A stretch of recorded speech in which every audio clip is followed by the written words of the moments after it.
It's 1807. Napoleon's the king of Europe, more or less. His army, unstoppable, like a video game boss no one can beat. But then 1812 rolls around, and just like that, his army's gone. By 1814, Paris has new landlords, and Napoleon's stuck on an island talking to coconuts. So, what went wrong? Stick around.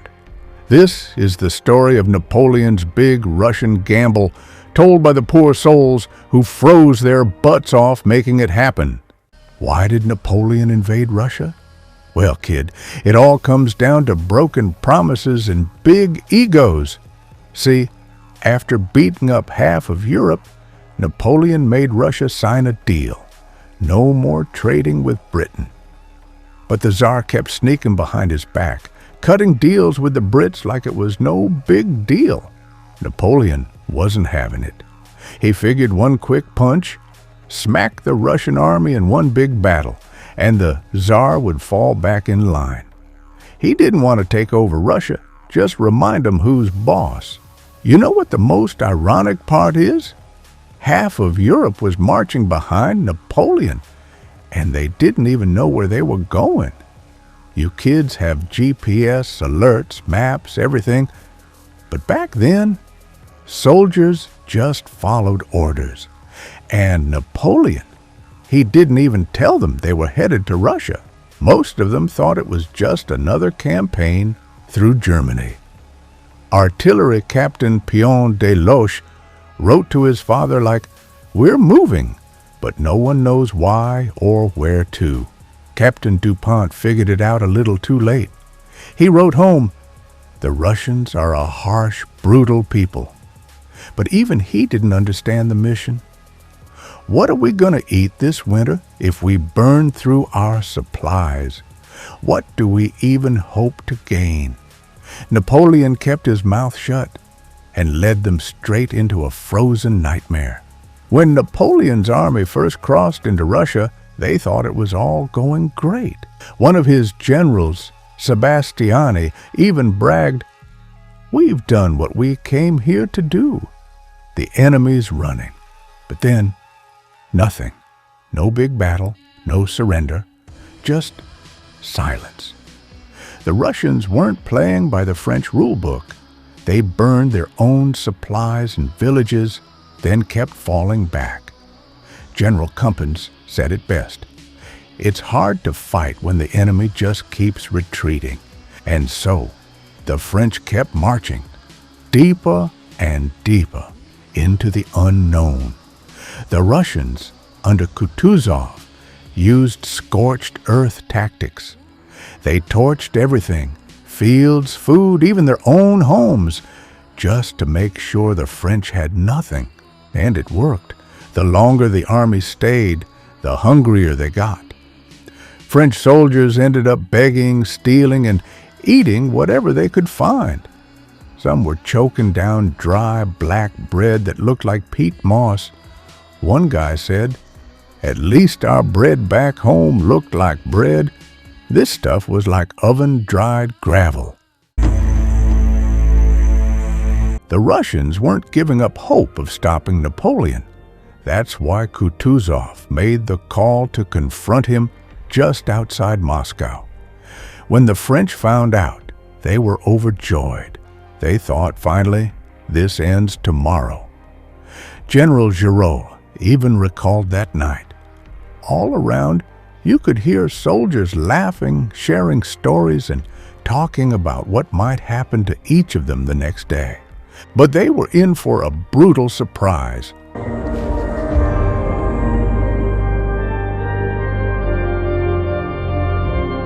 This turned out to be the bloodiest battle Napoleon's Grand Army would ever face. The French brought in 138,000 troops, while the Russians fought back with 110,000 soldiers and another 20,000 militia. The dead were piled on top of each other, with many wounded trapped underneath, yet you couldn't hear their cries. In his memoirs, General Rapp wrote, "I'd never seen such slaughter." Everyone was mixed together, infantry and cavalry, Germans and Poles, French and Russians. Chief Surgeon of the Grand Army, Larry, noted, "The wounds from this battle were severe, almost all caused by artillery. Most of the artillery wounds required amputation. One of the most intense memories came from Lieutenant Michael Combe. Through the thick smoke and dust all around us, I suddenly felt someone grab my leg, holding on with everything they had. I was about to free myself with a swing of my sword, but then I saw him, a young, handsome Polish officer, dragging himself on his knees, staring at me with burning eyes, and he cried out, 'Kill me, for God's sake, for your mother's sake!'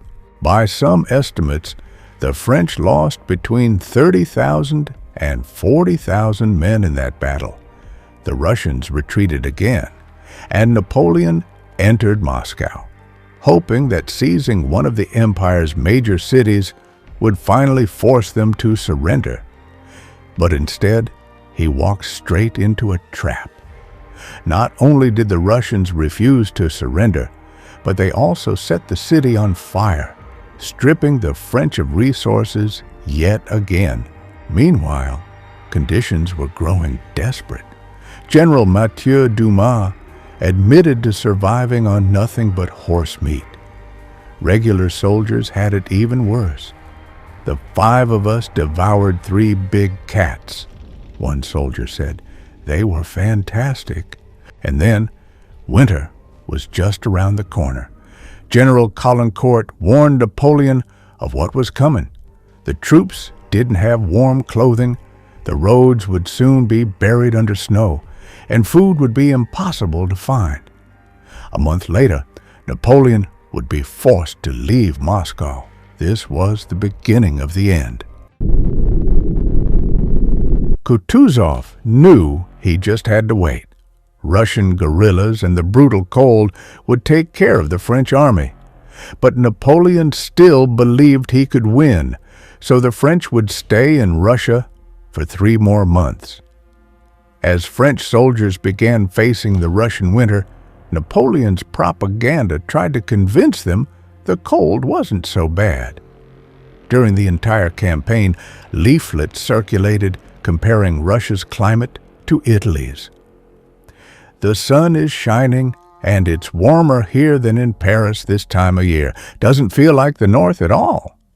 But the soldiers' diaries tell a different story.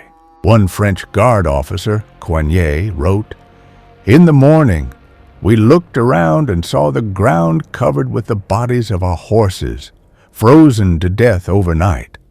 With conditions falling apart, French soldiers started deserting. Night fell, and I noticed my deserters slipping away into the forest. The darkness kept me from stopping them. What can you do with soldiers like that? At this rate, they'll all run off." But there was nowhere to go. In the forests, Russian guerrillas were waiting for deserters. The harsher the climate got, the more the French began to hate the Russians. They even started comparing Russians to the Arabs they'd fought in Egypt, describing them as wild barbarians who attacked at night on horseback, armed with bows. But the truth is, these weren't actually Russians.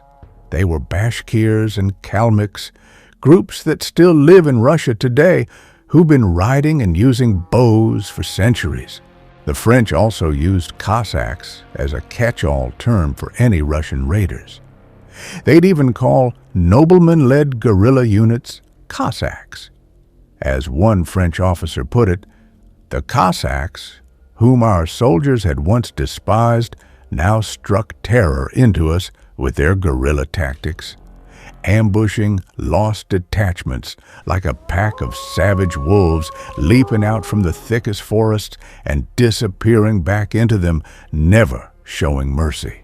Napoleon had invaded Russia with the largest army of his career, the Grand Army, a coalition force over 600,000 strong, including French, Italians, Poles, Germans, and more.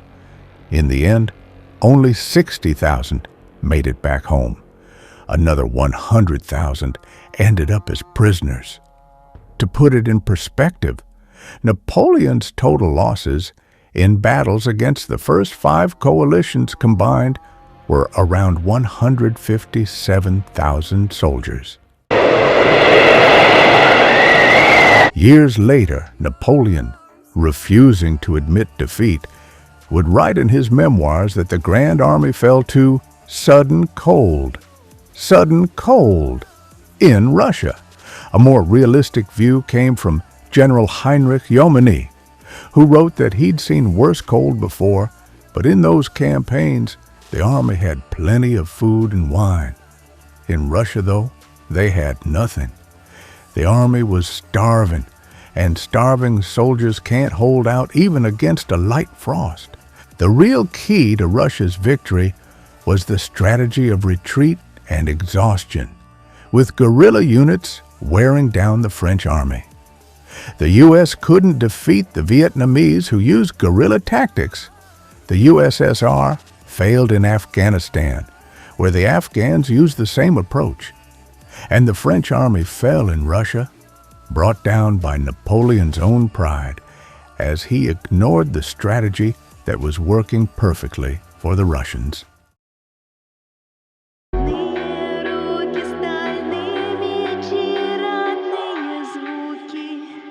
Золотые кресты.